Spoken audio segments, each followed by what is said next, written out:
Now we're to the point where the bomb hits the hammer, so obviously we want the bomb to explode.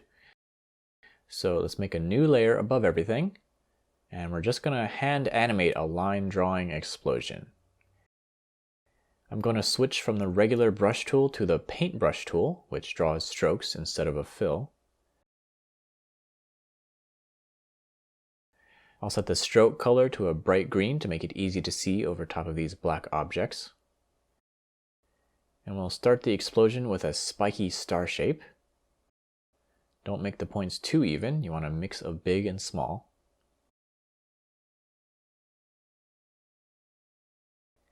Then on the next frame, we'll draw the same spikes extending and getting bigger. It's lopsided because the explosion is traveling in the direction the bomb was moving. On the next drawing, as the explosion is getting bigger, we want to start turning it into a smoke plume.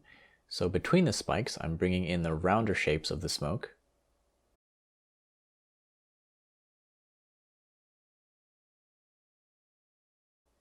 Then on the next frame, it's going to become all smoke. Then we want to shift the forms of the smoke to give it some fluidity. And on the tail end, we want the smoke to start dissipating, so I'm breaking up the shape into these smaller, pointier forms. I'll keep doing that on the next frame, and for the front of the smoke, I'm introducing smaller forms between the large ones as the smoke reshapes itself as it expands. Next frame, I'll keep following that idea. I'm making the back part move forward faster than the front, so the whole cloud gradually thins out.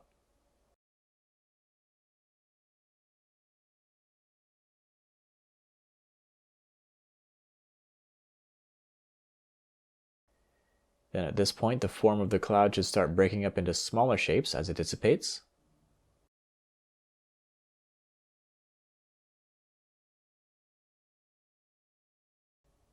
I'll keep going, breaking it up into more shapes as it goes, and the shapes get smaller.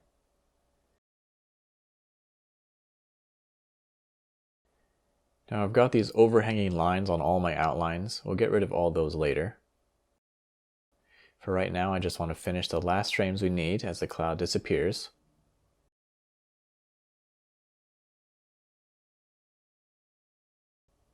Now let's watch it and see if there's anything we should tweak. The first thing I want to change is I'll redraw the first frame to be smaller, so there's more of a size change between the first and second drawings.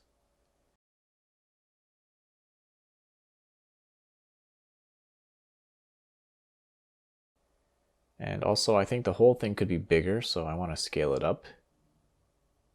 But first let's make the explosion a symbol.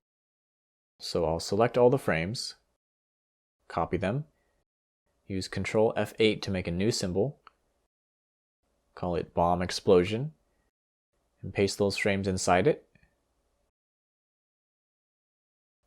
Now to modify these, I'm going to enable the Edit Multiple Frames tool on the timeline and make sure they're all included. Select everything, use Ctrl B to break them apart into raw lines, which lets me change the stroke color over here. Actually, first let's add a fill to all of them. It looks like some of the frames aren't filling in. The lines probably aren't closed on those drawings. But for now, I'll fill in what I can with white. Then to see what I'm doing, I'll need to make a layer behind and add a shape behind and set it to a darker color.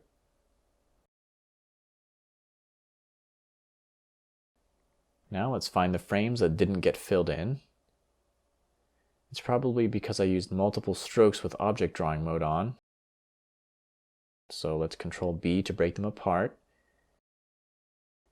And now use the paint bucket tool to fill in the white. And actually what will be easier is turn on Edit Multiple Frames, break everything apart, and then I can go through quick and fill in the empty shapes.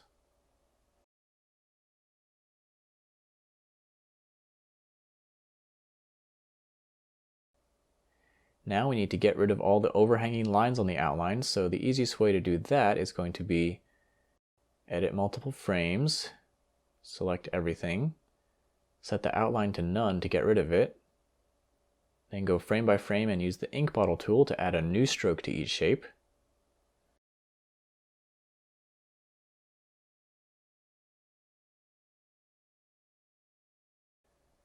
It takes some time, but it's still easier than trying to select each individual overhanging line and delete it.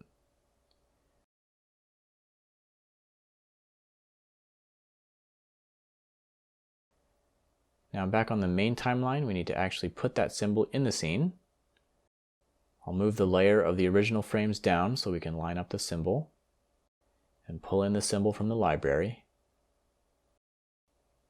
Oop, we need to go in and set that layer with the square to a guide layer. And now we can line up the symbol. And there it is. Now let's get rid of the old frames. And I wanted to make the explosion bigger, but now we can do that by making a tween so it grows over the course of a few frames.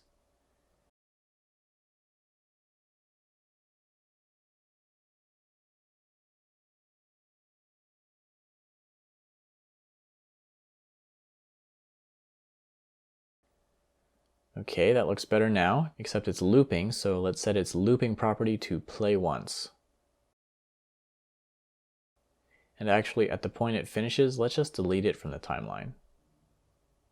Then I'm just going to add in some more frames to the timeline so we have the space to animate the hammer breaking apart.